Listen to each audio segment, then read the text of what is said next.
YSR Congress party అలవాటు రాయలసీమని ఎప్పుడూ రక్తపాతం చేసే ఆలోచన.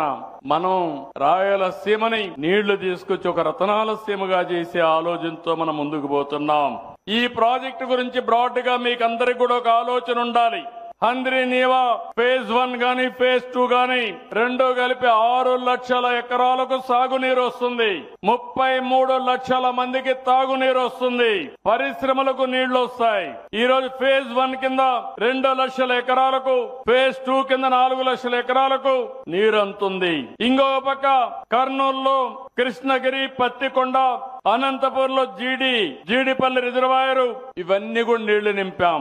పెన్నా, అహోబిలం బ్యాలెన్సింగ్ రిజర్వాయర్ కి 4 టీఎంసీ నీళ్లు నింపాం. సత్యసాయి జిల్లాలో మారాల, గొల్లపల్లి, చెర్లోపల్లి, అన్నమయ్య జిల్లాలో శ్రీనివాసపురం, అడవిపల్లి రిజర్వాయర్ తొందరలోనే రాబోయే సంవత్సరం నీళ్లు ఇస్తాం. నేను ఒకటే ఆలోచిస్తున్నా, ఈ రోజు కుప్పానికి నీళ్లు వచ్చాయి. సరిగ్గా రాబోయే సంవత్సరం హంద్రీ నీవా ద్వారా చిత్తూరు కూడా నీళ్లు ఇచ్చే బాధ్యత ఈ ప్రభుత్వం తీసుకుంటుంది.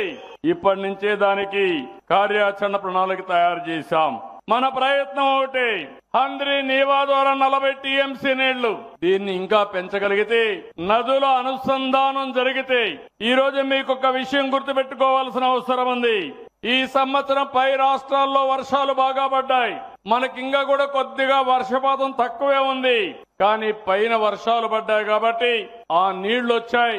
ఆ వాటర్ మేనేజ్మెంట్ సమర్థవంతంగా చేసి ఈ రోజు ఈ సమయంలో 85% రిజర్వాయర్లన్నీ కళకళలాడుతున్నాయంటే అది ఈ ప్రభుత్వం యొక్క దూరదృష్టిని మరొకసారి మీ అందరికీ విజ్ఞప్తి చేస్తున్నా.